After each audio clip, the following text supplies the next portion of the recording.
Hoje é dia de mais um top 5 um bocadinho fanhoso. A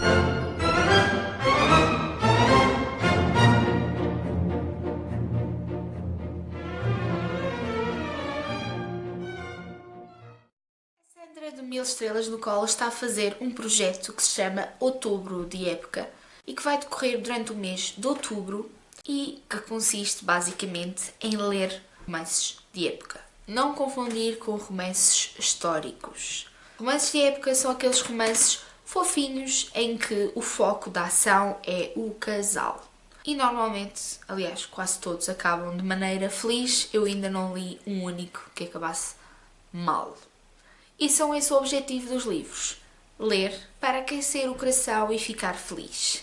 Eu sou fã dos romances de época, daqueles que eu acho que são bem feitos. Porque alguns mexem comigo de maneira irritante. Eu não gosto de relações abusivas, faz muita confusão. E alguns daqueles que eu já li quando era mais nova, se eu os fosse reler agora, de certeza que ia encontrar muitas falhas. De qualquer maneira, trago-vos um top 5 de romances de época que estão traduzidos em Portugal. Livros que eu li, seja há muitos anos ou há alguns anos, e que eu gostei muito e que acho que são bons exemplares deste subgénero da literatura. Eu não tenho os exemplares físicos comigo, porque, como podem ver pelo cenário, eu estou na guarda, mas eu vou deixar aqui a capa e os links em baixo onde os podem adquirir. O primeiro livro chama-se Flores na Tempestade, de Laura Kinsale. Flores na Tempestade foi um livro que eu encontrei por acaso na livraria, porque a minha edição já nem sequer existe, ou seja, é de uma editora que já faliu, ou deixou de existir. E é a história de Christian, que é abastado. Eu sei que ele é da aristocracia, mas já não me lembro de quê. Vou consultar a cábula. Pronto, na minha cábula não diz o que é que ele era na aristocracia da sociedade inglesa, mas eu sei que ele tinha uma posição muito elevada. Christian sofre uma apoplexia, ou pelo menos era o que se chamava na altura, e fica debilitado, ao ponto de não conseguir falar direito. Naquela altura, toda a gente que acontecia isto eram determinados como loucos. Não vos vou falar dos manicômios da altura, porque não havia um mínimo de humanidade. A nossa protagonista chama-se Maddie e pertence a uma parte da sociedade que se chama Quaker, se não estou enganada. Eu não conhecia de parte nenhuma e que aprendi muito a ler o livro.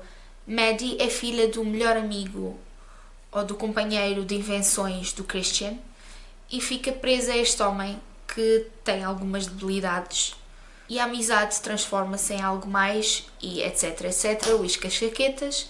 Nós já sabemos como é que isto vai evoluir. O livro surpreendeu-me de forma muito positiva porque Laura Kinsale descreve o que o Christian passou no dito manicômio, as reservas que Maddie tinha em assumir uma relação com um homem que tinha antecedentes duvidosos, no mínimo, e com as debilidades que ele tem. Foi um livro que surpreendeu-me muito para positiva dentro do género de época. E é um bom livro para se iniciar em romance de época. Aliás, todos os livros que eu vou apresentar aqui são bons para se iniciar em romance de época. O próximo livro é Um Amor Quase Perfeito, da Sherry Thomas, que é publicado em Portugal pela Quinta Essência.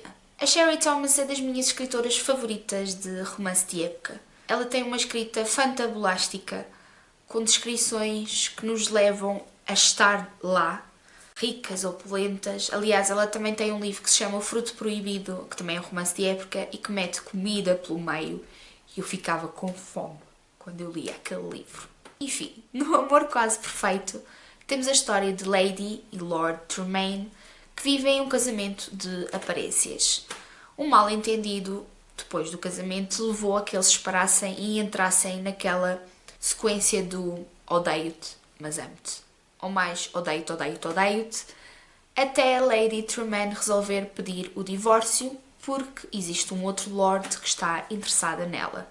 Isto anos depois.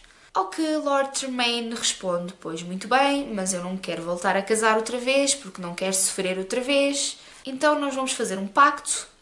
Tu engravidas, isto sou um bocado mal, mas tu engravidas, podes manter contacto com o filho, etc, tudo, mas ele será o meu herdeiro, ao que nós vamos ter de partir para a ação, porque é assim que se fazem filhos. E eles descobrem que se calhar não se odeiam assim tanto, porque começam a viver juntos e a se perceber que ainda têm coisas em comum que os levaram a se apaixonar um pelo outro e que se calhar um mal-entendido há muito por dizer. É um livro que eu gostei mesmo muito. Na altura eu lembro-me que ri imenso e a Lady Tremaine tem uma personalidade brutal. Ela chama-se Gigi, acho que é um diminutivo, e ela é uma mulher determinada, forte e que vai à luta para aquilo que quer. E eu adorei isso nela. A minha terceira sugestão chama-se Perfume de Jasmim, da Jude Deveraux. A Jude Deveraux tem romances contemporâneos, romances históricos, como é o caso deste. Este pertence a uma série que se chama Idyllian, mas pode-se ler em separado. Idyllian é a cidade em que normalmente a ação se passa. Em Perfume de Jasmins encontramos pessoas a interromper pelo telemóvel.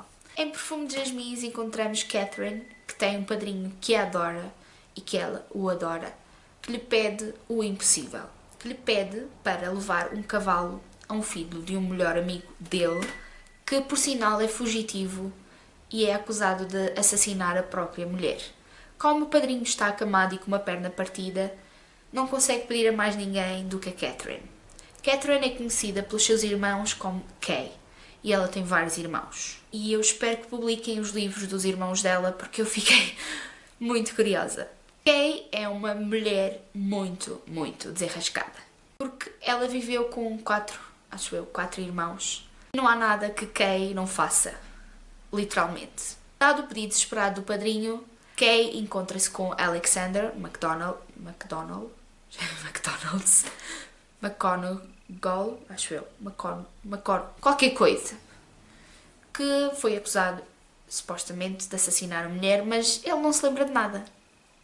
Pelo meio das peripécias todas em que os dois se envolvem, infelizmente Kay acaba por ir parar ao faroeste com o dito cujo, mas como ela é uma rapariga, acaba por se ter de disfarçar de homem, o que torna ainda a situação muito mais engraçada. A escrita da Jude Deveraux é rápida, é muito boa. Ela descreve o faroeste de uma maneira que eu não conhecia, tudo o que é que se passava, como se catalogava tudo, porque aquilo era um mundo completamente desconhecido, e o que é que se faziam nestas expedições, além de fingir identidades, como estes dois fizeram. E o romance deles é muito querido e muito delicioso. Além de que há a parte do mistério. Será que ele matou ou não matou a mulher? Eu gostei mesmo deste livro e recomendo. A minha próxima sugestão é de uma escritora brasileira que vive em Portugal e que eu conheci por acaso e é uma querida. E é de um livro que infelizmente ainda não publicaram a continuação. Chama-se O Vestido de Cor de Pêssego. Eis um livro que quase ninguém fala e que é um excelente romance de época. É a história de Amadeus, que pertence ao exército de Napoleão, e de Adeline, que só tinha 2 vestidos, um deles, o dito vestido cor de pêssego. Eu lembro-me que li este livro num instante. Adorei a escrita da Rosana, que é a Rosana Estival, e quero muito a continuação, porque ela no livro indiciou quem seria o protagonista e eu fiquei à espera e nunca chegou. Portanto, por favor, publiquem a continuação desta série. E quem tem o livro, porque devem ser muitas pessoas, estacionado na biblioteca há muito tempo, façam o favor de o ler. É mesmo muito bom para quem gosta de romances de época.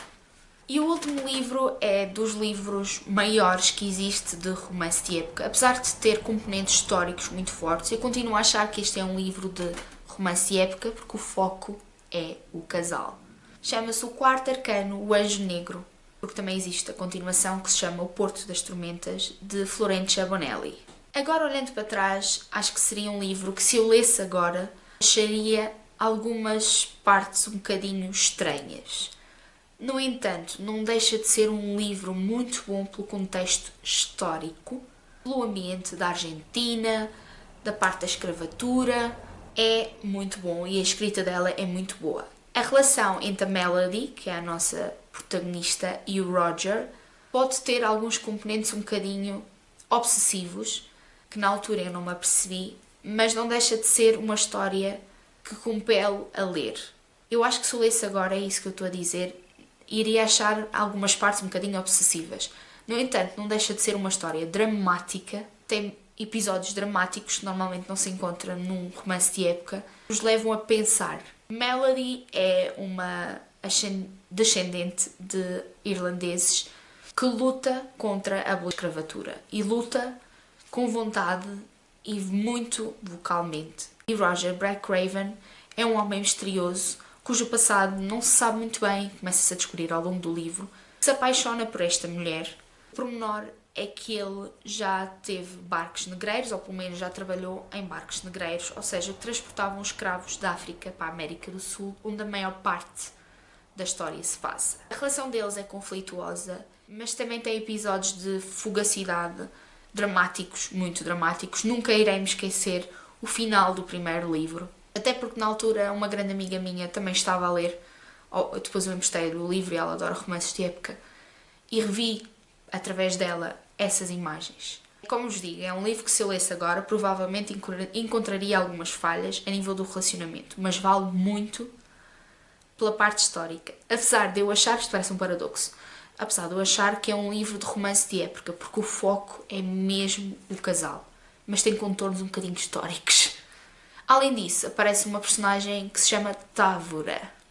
Sim, dessa família dos Távoras. Ideia do reler um dia, se calhar é melhor não. É melhor deixá-lo lá no cantinho da minha imaginação, como ele é. Se algum de vocês já o leu, diga aí em baixo o que é que achou. Ou se já leram algum destes livros, ou se planeiam ler para Outubro de Época, da Sandra. Eu vou deixar em baixo o link do vídeo em que ela explica o que é o projeto. Nos vemos no próximo vídeo. Tchau!